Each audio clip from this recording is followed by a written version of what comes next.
cameras.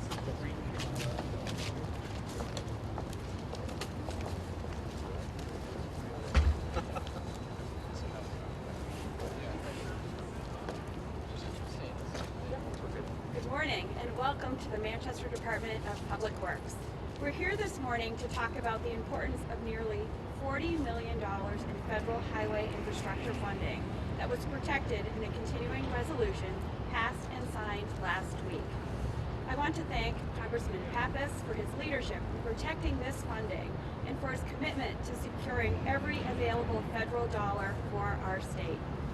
Ensuring that New Hampshire will still receive nearly $40 million in annual federal transportation funding is critical to projects in and around Manchester. If this funding had been taken away, vital work on the I-293 exits 6 and 7 reconfiguration projects, rehabilitation of the Amoskeag and Queen City bridges, improvements at the I-293 exit 1, and so many more would have been delayed or not been able to be completed. Protecting this funding means these important safety projects can go forward. And as millions of Americans get ready to travel for Thanksgiving week, I want to reiterate my thanks to Congressman Pappas and all who advocated to ensure New Hampshire receive this funding that supports our residents, businesses, and visitors. So I want to thank you very much, and it's my pleasure now to introduce Congressman Chris Pappas. Well, thank you very much, Mayor, for your work and for hosting us here this morning. I appreciate your efforts on behalf of the people of Manchester.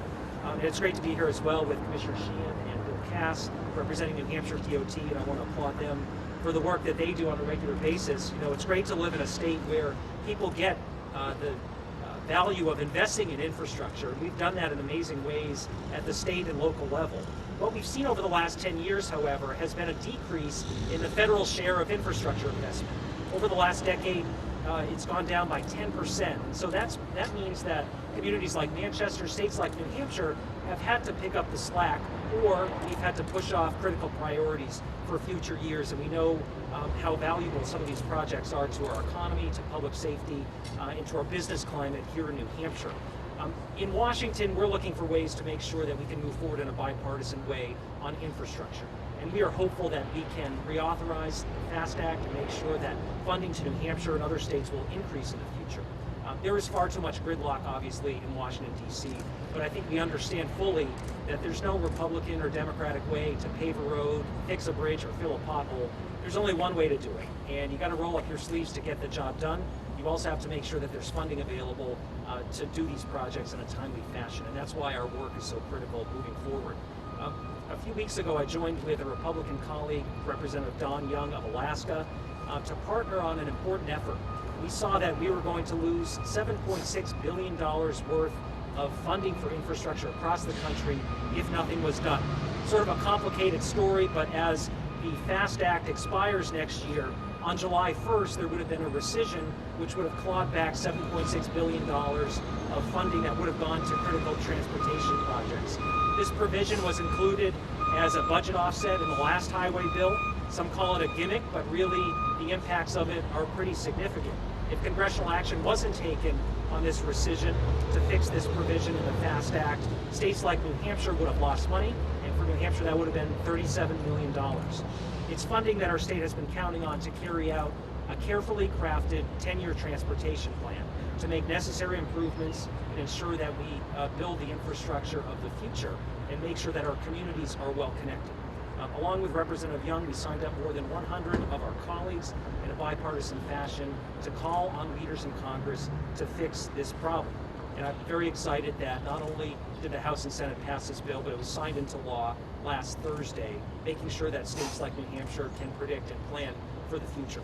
Federal-state partnerships play a critical role in maintaining and rebuilding our infrastructure, and I'm proud to continue to work with our partners at the local and state level and my colleagues in Congress to ensure that the resources are there to support our economic future, to support good high-paying jobs, and making sure that we continue to modernize our transportation infrastructure.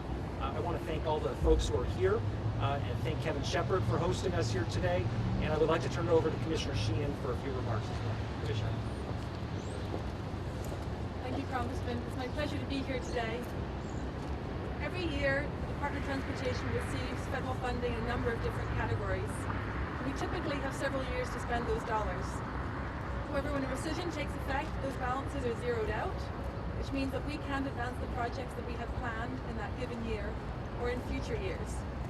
The repeal of this rescission was something that we at the department, our governor, and our delegation have been advocating for, but we're extremely appreciative that Congressman Pappas was able to work with his colleagues to make this repeal a reality so that we don't lose that vital federal funding to be able to advance projects that are important to communities. At risk specifically were many of our municipal projects. Due to the readiness of those projects, we had been waiting for balances to be high enough to advance that work.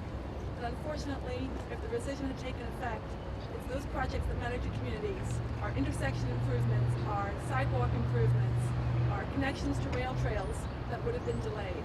And so we're extremely pleased to see this rescission repeal supported by the Congress, and the department is now ready to work with municipalities to make sure those dollars go to the projects that truly matter in those local regions. I would be remiss if I didn't draw attention to the fact that this is Thanksgiving week, and we are expecting a very busy travel week and weekend. Whether you're flying out of Manchester Regional Airport, coming to or from UNH on the Down Easter, picking up relatives from one of our many bus terminals, or traveling on our highway system to enjoy Black Friday shopping or skiing over the weekend, we ask that you all allow a little bit extra time for your travel. Please think twice about drinking and driving. We want you to have a happy and safe Thanksgiving. And so on behalf of everyone at DOT, I just want to wish everyone a happy Thanksgiving, and once again say how pleased that we are to be celebrating that we'll still have the funding to do these projects that are so critical to New Hampshire. Thank you. Bill, do you have anything to add? Good morning. No, I just want to reiterate how important the repeal of the rescission is to the department. It's going to give us the capacity and the flexibility we need to deliver the program that we've promised to the citizens of New Hampshire, and keep a number of the projects that the mayor had mentioned, and projects like that, on track, and get them delivered. So thank you.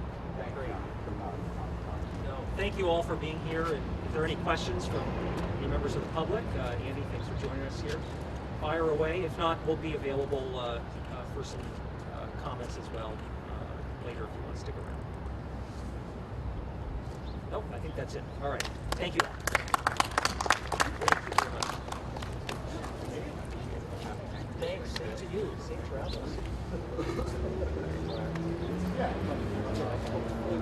These trucks for a while. For a few more weeks. Further north, it's been Yeah. several times already, but pulls off statewide. No problem.